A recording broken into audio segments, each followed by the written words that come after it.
If you've ever struggled to make lasting changes in your life, whether that's going to the gym, adopting healthier eating habits, or simply breaking a bad habit, then this book is for you.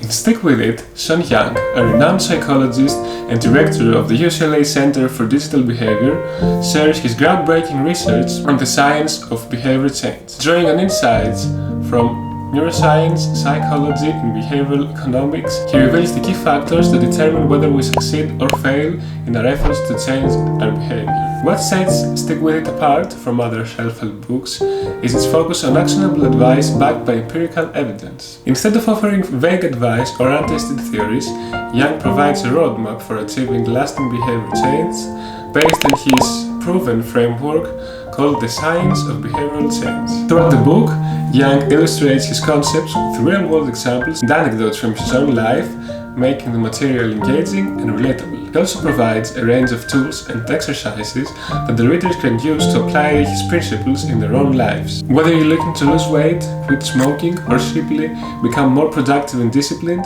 Stick With It offers a comprehensive guide to achieving your goals and making lasting changes. The concept of step ladders refers to the idea of breaking down a complex task into smaller steps or goals. By focusing on these smaller steps, we can make progress towards a larger goal in a more manageable and less overwhelming way. This approach is based on the principles of cognitive psychology that suggest that humans are more likely to achieve their goals when they have a clear plan in place and can see progress towards their goal. Young argues that the key to successfully using step ladders is starting with a small achievable goal and then gradually increasing the difficulty as we become more comfortable with the task. This approach not only helps us build momentum towards our goal, but also helps us develop the skills required to tackle more complex challenges in the future. It's important to distinguish between steps, goals, and dreams, as they serve different purposes in the process of behavioral change. Steps refer to the small concrete actions that we take toward achieving a goal. They're often simply and easy to accomplish and help us build momentum towards a larger goal.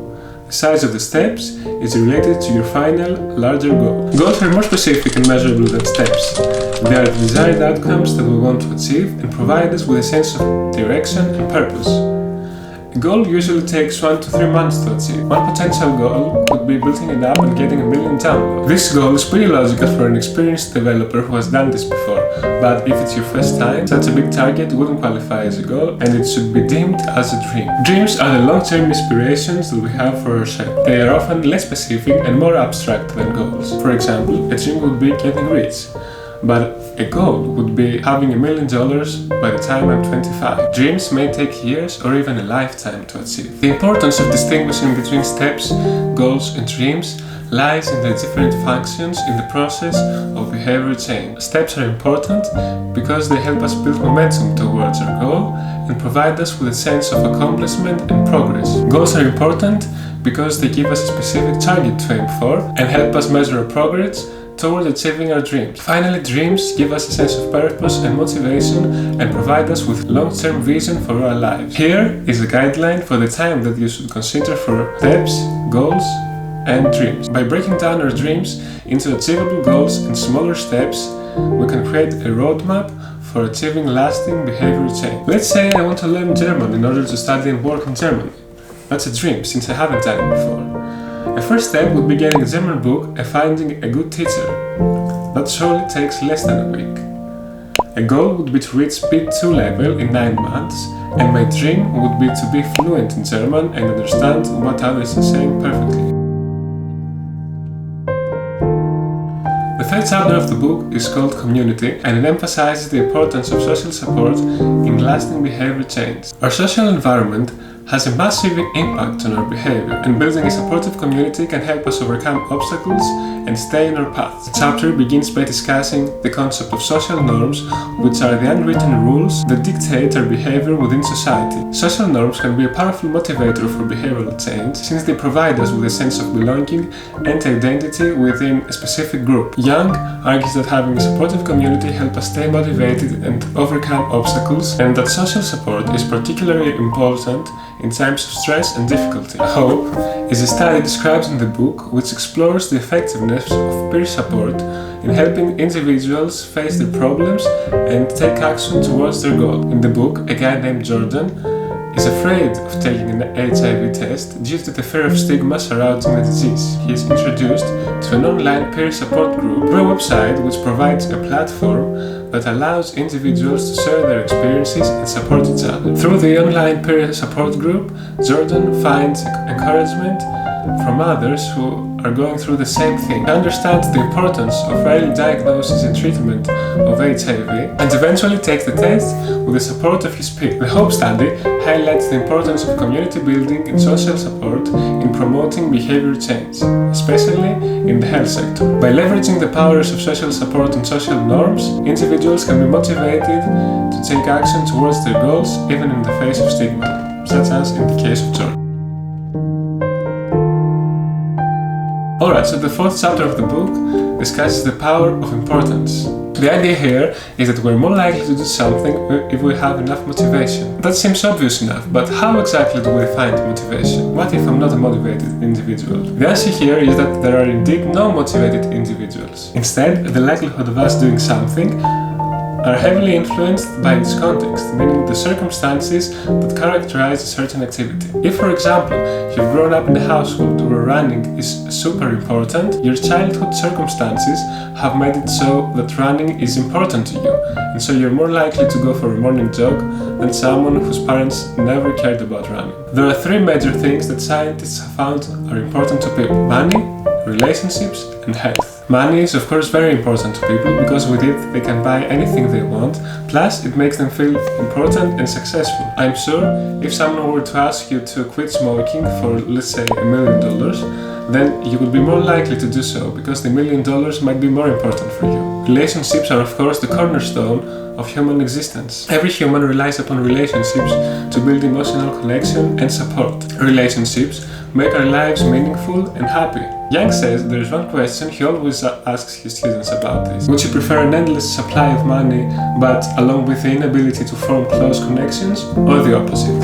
And each student chooses what they believe is the best answer for them, but their answer is affected by a variety of factors, such as their country of origin, their age, their social background, etc.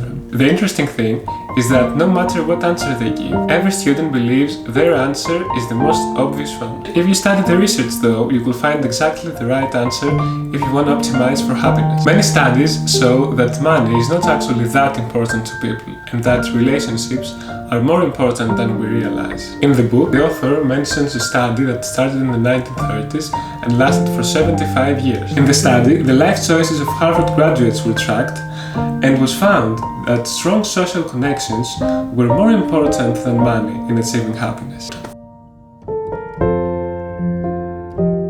Changing years of doing the same thing over and over again is not easy to change. That's why when you take up a new habit, you should make it so easy to implement that it's a no-brainer. There are three main ways you can do that. First, control your environment. If you want to quit smoking, don't buy any tobacco products. If you want to jog every morning, have your running shoes by your bed. By controlling your environment, you optimize for your new habit and make it easier for your brain to accept it. Second is limit your choices. When you give yourself less choices, you're more likely to actually choose one. This is rooted to a phenomenon called choice paralysis, where more options lead to confusion. Finally, make things easier. It can be daunting from getting to point A to point B, especially if you haven't done it before. Crafting a plan with all the necessary steps you need to take gamifies your goal and makes it easier to stick to it. Step ladders, short and long-term goals should really help you build your ideal roadmap. The main neurohack that is emphasized in the book is changing your behavior before changing your mind. This goes against the traditional thinking that we should first decide who we are and then act on it. For example, most people would decide they want to be a good person and then help others. Or they would decide they want to be a writer and then start to write. Instead, try first being nicer to someone or writing an article, and then you will become a good person or a writer as an outcome of your actions. Neurohacks are a set of tricks to reset or reframe how our brain works. They are a way for people to believe they can do things they never thought they could do. I have to mention here that step ladders as a concept is the most important neurohack. By taking very small incremental steps, not only you become better, but you embrace your new identity. Identity change might be the single most important tool in establishing behavior change. Habits are directly associated with how we think about ourselves. If you believe you are a runner,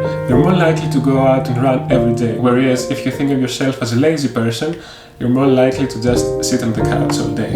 That's it for today's video. The next one, we're going to finish our review by analyzing the last 2 keywords from the science framework, captivating and ingrained, as well as putting together all the advice from the book to make a practical guide on how we can change our habits. See you then. Bye bye.